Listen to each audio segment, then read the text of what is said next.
डिगबोई वासियों को मिला उपहार। असम के मुख्यमंत्री के नेतृत्व में राज्य सरकार ने जनता की सुविधा के लिए लोक प्रशासन को आम लोगों को और अधिक नजदीक लाने तथा प्रशासनिक व्यवस्था को त्वरित, पारदर्शी और प्रभावी बनाने के उद्देश्य से सह जिला प्रणाली की शुरुआत की है। इसी के दूसरे चरण के अंतर्गत आज तिनसुकिया जिले के डिगबोई के टिंगराई में डिगबोई सह जिला के आयुक्त कार्यालय का औपचारिक उद्घाटन राज्य के श्रम कल्याण, चाय जनजाति एवं आदिवासी कल्याण, शस्त्रागार, गृह रक्षक, नागरिक सुरक्षा और कारागार विभाग के मंत्री रुपेश ग्वाला ने किया।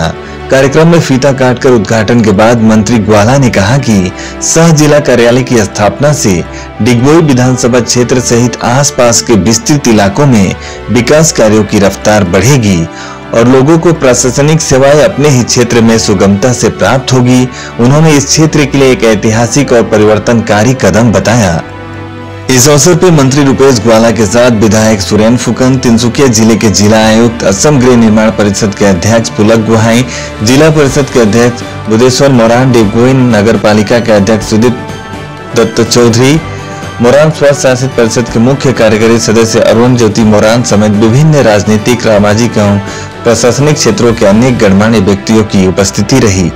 डिगबोई से अरमान अली की रिपोर्ट।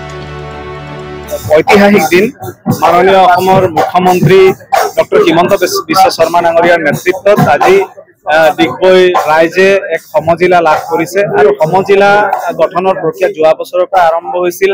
যোৱা বছৰ 39খন সমজিলা আমি পাইছিলো আৰু এই বছৰ 10খন সমজিলা আমি পাইছো। তাৰ ভিতৰত ডিগবৈ অন্যতম আৰু এই সমজিলা গঠনৰ পিছত ডিগবৈবাসী ৰাইজৰ প্ৰশাসনিক দিশত যথেষ্ট সুবিধা হ'ব।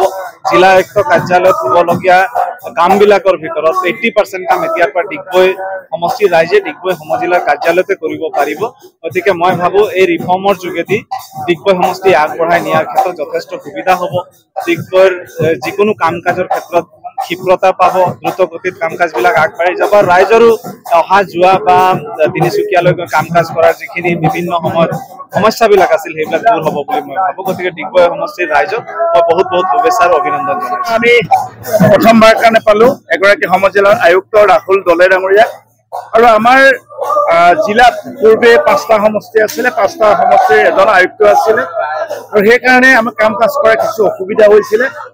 আমাৰ যিমান প্ৰশাসনিক ব্যৱস্থাটো সমষ্টি কেন্দ্ৰিক কৰিছে আৰু এই সমষ্টিতে এজন আয়ুক্ত থাকিব, এজন CTSP থাকিব, চাৰ্কুলাৰ অফিচাৰ থাকিব, ব্লক ডেভেলপমেণ্ট অফিচাৰ এগৰাকী থাকিব।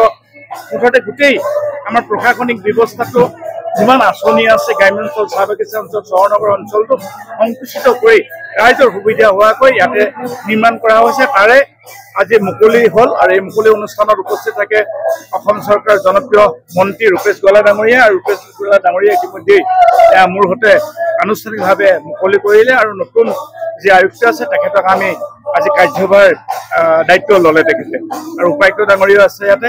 গতিকে খুব ভাল হৈছে, নাচ গান সমাহাৰ খুব ভাল হৈছে আৰু অহা 15 আগষ্ট তাৰিখে 79তম স্বাধীনতা দিৱস ইয়াত উদযাপন কৰা হ'ব আৰু সেই উদযাপনৰ অন্তত 10ৰ পৰা 12,000 লোক সমবেত হ'ব। বিভিন্ন গীত মাতেৰে দিনটো জোৰা কাৰ্যসূচী আছে আৰু আপোনালোকৰ মাধ্যমেৰে সকলোকে আহ্বান জনাইছো, সকলো দল সংগঠন, বিভিন্ন জাতি জনগোষ্ঠী সকলোৱে আহক, কাৰণ এখন চৰকাৰী অনুষ্ঠান, কোনো দলীয় অনুষ্ঠান নহয়।